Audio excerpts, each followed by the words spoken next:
Shalom, selamat pagi jemaat Tuhan. Berjumpa kembali dalam doa pagi online. Bapak Ibu saudara sekalian, kita harus terus berdoa. Karena doa besar kuasanya. Terlebih doa orang-orang benar. Tiap pagi kita dalam berdoa kita merenungkan firman Tuhan. Firman inilah yang terus menjadikan kita makin dibenarkan dalam Tuhan, sehingga doa-doa kita berkuasa. Mari datang sembah Tuhan.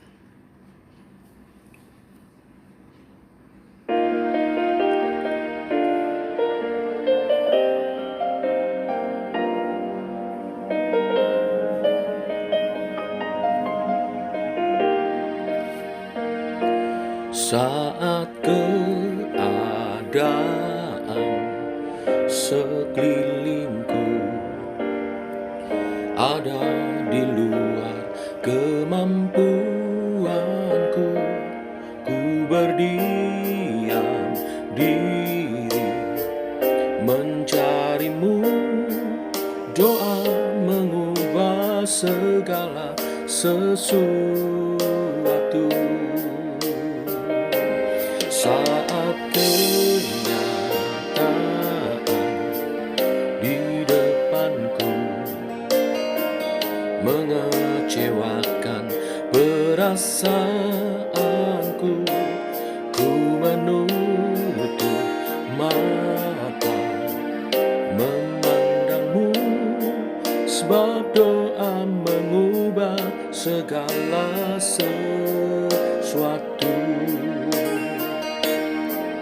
Doa orang benar bila didoakan dengan yakin, besar kuasanya.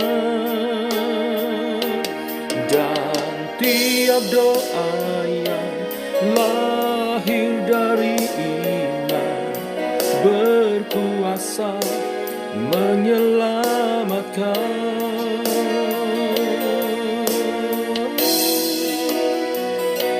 Seperti mata air di tanganmu,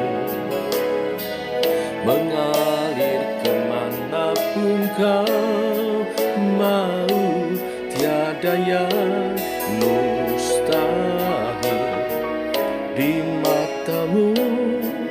Doa mengubah segala sesuatu.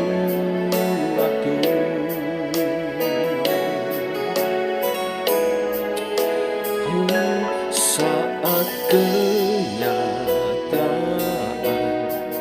di depanku mengecewakan perasaanku, ku menutup mata memandangmu, sebab doa mengubah segala sesuatu.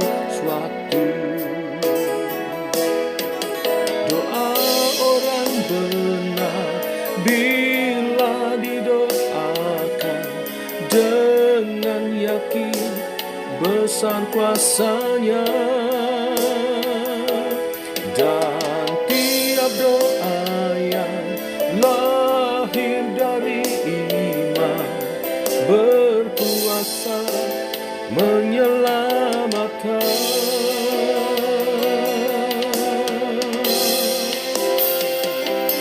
Seperti mata air di tanganmu, mengalir kemanapun kau mau, tiada yang mustahil di matamu. Doa mengubah segala sesuatu. Sebab doa mengubah segala sesuatu.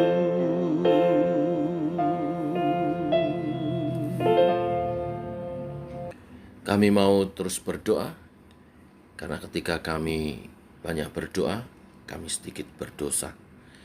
Bimbing kami oleh kebenaran firman, supaya kami menjadi orang-orang benar menurut ukuran-Mu Tuhan, sehingga doa-doa kami berkuasa mengubahkan keadaan menjadi lebih baik. Berfirmanlah Bapa, kami siap mendengar dalam nama Tuhan Yesus Kristus. Amin. Bapak Ibu, kembali kita akan melanjutkan seri ucapan bahagia, khotbah di bukit, pokok-pokok iman dari Tuhan Yesus. Hari ini Matius pasal 5 ayat yang ke-9. Berbahagialah orang yang membawa damai, karena mereka akan disebut anak-anak Allah. Kata damai dalam ayat ini dalam bahasa aslinya memakai kata irene, ya, bahasa Yunani, yang berarti suatu keadaan yang tidak ada pertengkaran atau peperangan. Tetapi juga di sana disebutkan satu keadaan di mana keadaannya adanya kebenaran dan kebaikan yang dihidupi. Maksudnya tidak sekedar tidak bertengkar atau tidak ada peperangan, tetapi ada hubungan yang baik dan benar.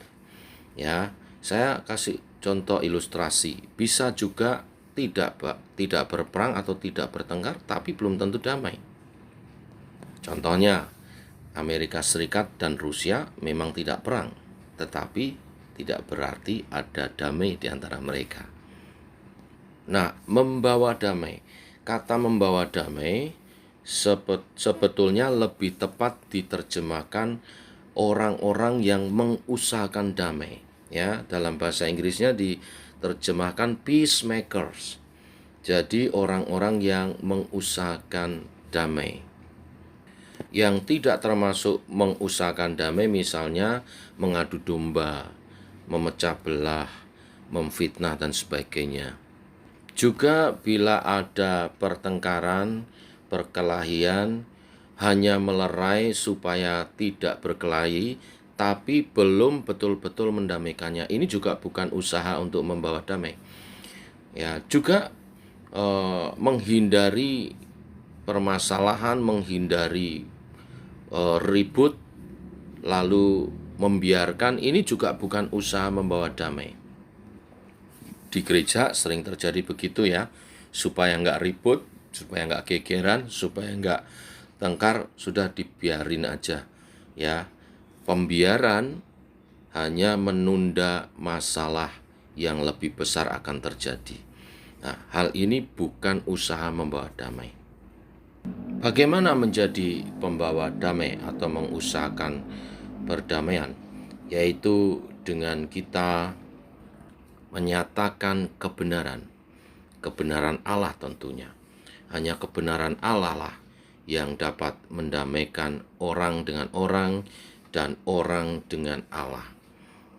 Maka tidak bisa tidak harus diberitakan Injil. Ya. Injil disebut Injil damai sejahtera, ya, Efesus 6 ayat 15. Kalau orang itu mendengar Injil dan bertobat, maka dosa mereka dibereskan, maka hubungan mereka dengan Tuhan dapat terjalin, berdamai, kemudian dia juga memiliki damai sejahtera untuk bisa berdamai dengan sesama.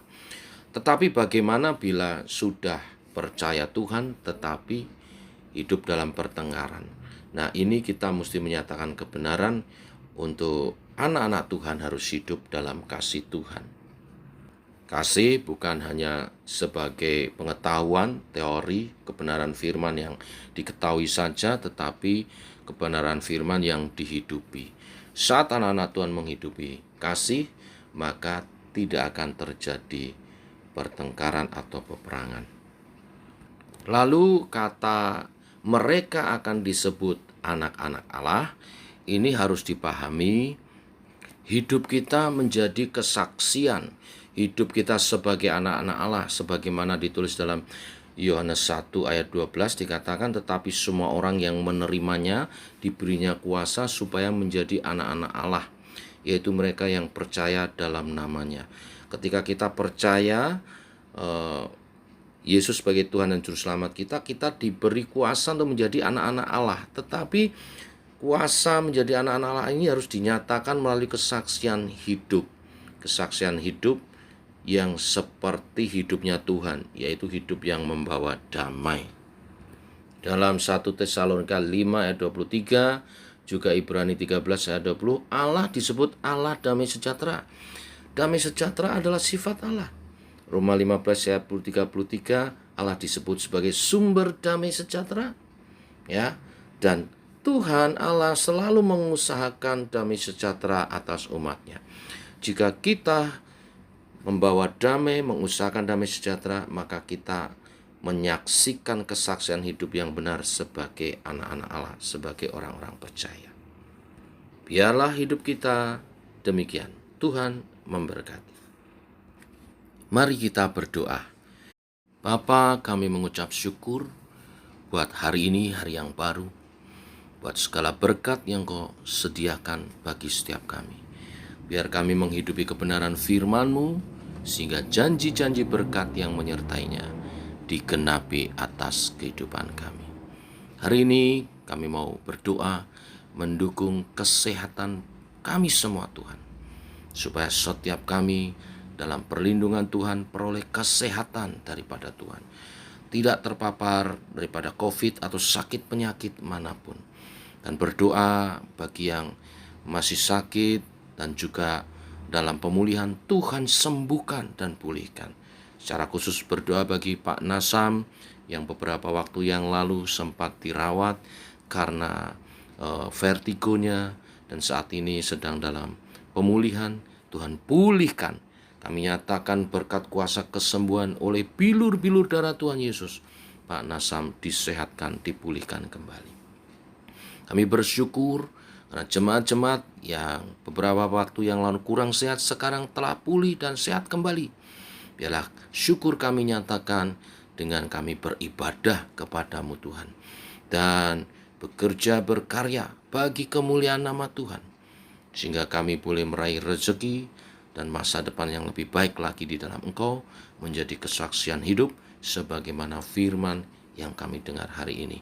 Kami menyatakan damai sejahtera Allah dalam kehidupan kami, yang saling menolong satu dengan yang lain, yang menghidupi kasih satu dengan yang lain, dan nama Tuhan dipermuliakan. Dan juga ibadah-ibadah yang kami nyatakan kepadamu Tuhan, Engkau menerimanya sebagai rasa syukur dan hormat dan bakti kami kepadamu. Terima kasih Tuhan. Demikian doa kami dalam nama Tuhan Yesus. Kami berdoa, kami bersyukur untuk segala kesehatan, keadaan yang baik yang Tuhan sudah rahmatkan bagi setiap kami. Terpuji namamu, dalam nama Yesus kami berdoa. Amin. Demikian jemaat Tuhan, doa pagi kita hari ini. Selamat pagi, selamat berjalan bersama dengan Tuhan. Selalu sehat, sukses, Tuhan memberkati. Shalom.